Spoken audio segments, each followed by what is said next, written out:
Okay team, so I've picked out some instruments. I've got 4 different instruments and I've staggered them out so they don't all start together, and when I play it, it sounds like this.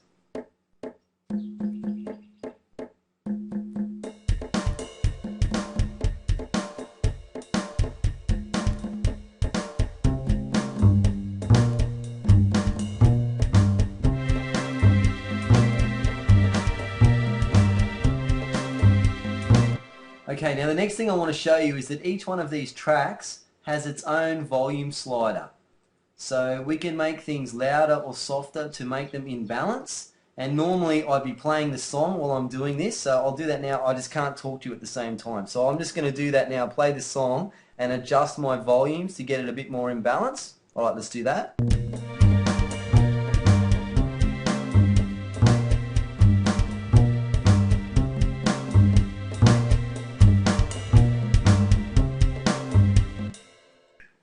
Okay, so I've got my tracks. I'm quite happy that they're balanced volume-wise. I've balanced the volumes.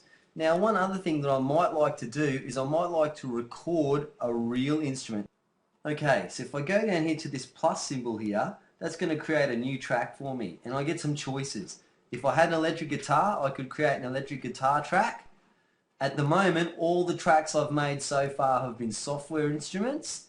But what I want to look at now is creating a real instrument. So that's where I'm actually going to use the microphone, and if I could play the guitar, or I was playing the flute or recorder, or using my voice, that's what is happening where you're getting audio from the microphone. So I'm going to say create, and then straight away you'll see that when I'm talking the sound is showing up through the microphone, and I just want to show you what happens when we record.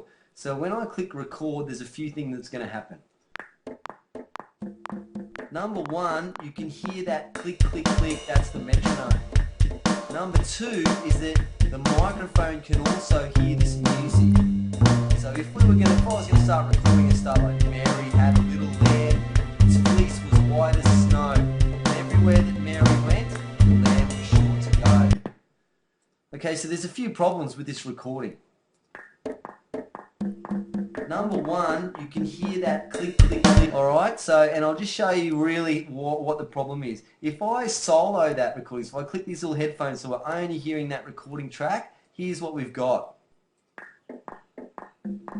Number one, you can hear that click, click, click, that's the metronome.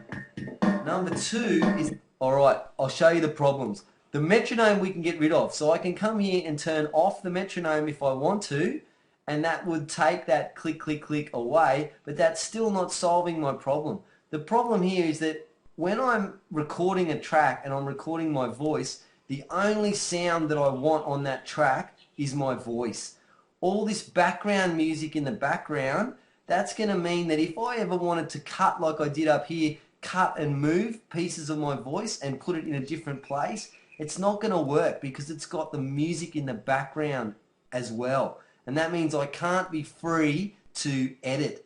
So if I was doing it this way, I'd have to get it perfect all the way through, and that would mean I'd have to take a lot of takes and would be a big waste of time. So that's not how recording studios do it, and that's not how we're going to do it. So I'm going to go in the next tutorial and show you how to record a real instrument over music without getting this music in the background.